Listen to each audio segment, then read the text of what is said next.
અસ્સલામુઅલૈકુમ। હવે આજે આપણે આગળ સ્વાધ્યાય 11.1ની અંદર પ્રશ્ન નંબર 6 જોઈશું। તો પ્રશ્ન નંબર 6ની રકમ વાંચીએ તો રકમ શું કહે છે કે શંકુ આકારના મકબરાની ત્રાસી ઊંચાઈ અને પાયાનો વ્યાસ અનુક્રમે 25 મીટર અને 14 મીટર છે। તો તેની વક્ર સપાટી પર 100 મીટર વર્ગના ₹210 લેખે ચૂનો કરવાનો ખર્ચ શોધો। બરાબર। તો આપણને શું આપ્યું છે? એક ત્રાસી ઊંચાઈ આપેલી છે અને બીજું આપ્યું છે આપણને પાયાનો વ્યાસ। તો શું કરીશું કે ત્રાસી ઊંચાઈ અને પાયાના વ્યાસ ઉપરથી આપણે એની ત્રિજ્યા શોધીશું। બરાબર। વ્યાસ ઉપરથી ત્રિજ્યા શોધીએ તો આપણે જોઈએ ત્રાસી ઊંચાઈ। તો ત્રાસી ઊંચાઈ આપણને કેટલી આપી છે? 25 મીટર। તો આપણે અહીંયા લખેલી છે। બરાબર। પછી પાયાનો વ્યાસ, તો પાયાનો વ્યાસ કેટલો છે? 14 મીટર।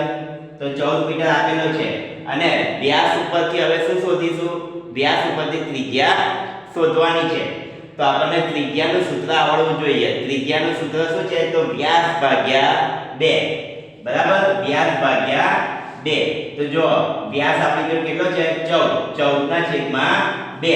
હવે 14 ના અવયવો પાડીએ તો 14 ના અવયવો શું છે? 7 દુ 14।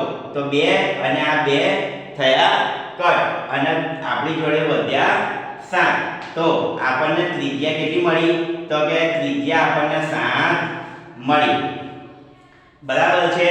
હવે આગળ શું કહ્યું છે કે વક્ર સપાટીનું ક્ષેત્રફળ આપણે હજુ શોધવાનું છે। તો આગળ કરીએ તો કે શંકુનું વક્ર સપાટીનું ક્ષેત્રફળ તેનું સૂત્ર πr/l। હવે જેમાં πr/l સૂત્ર છે એ પ્રમાણે આપણે કિંમત મૂકીશું। તો પાઈની કિંમત શું છે?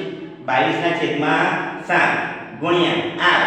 તો r ની કિંમત છે 7 અને ગુણ્યા l। તો l ની કિંમત આપણી જોડે છે 25। તો આપણે અહીંયા સૂત્ર પ્રમાણે કિંમતો લખેલી છે। હવે જો આ 7 ગયા 7 ગયા વધ્યું શું આપણી જોડે? એક આ 22 વધ્યો અને આ 25 વધ્યો। બરાબર। હવે 22 અને 25 નો એવો એક નાનો ગુણાકાર કરશો એટલે આપણને જવાબ મળશે 550 મીટર વર્ગ। બરાબર। આપણને જે શંકુનું વક્ર સપાટીનું ક્ષેત્રફળ શોધવાનું હતું એ આપણને મળી ગયું। કેટલું છે? 550 મીટર વર્ગ।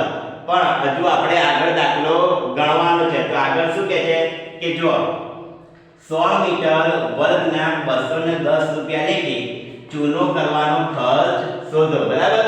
હવે શું કરવાનું છે? મકબરાને કલર કરવાનો છે। તો અહીંયા લખીએ આપણે કે 100 મીટર વર્ગ ચૂનો કરવાનો ખર્ચ ₹210 છે।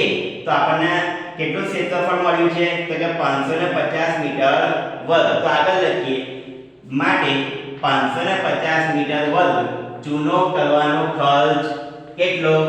બરાબર। હવે આ બંનેનો શું કરીશું? ચોકડી ગુણાકાર થશે એટલે લખીશું 550 ગુણ્યા 210 અને છેદમાં આવશે આ 100। બરાબર છે।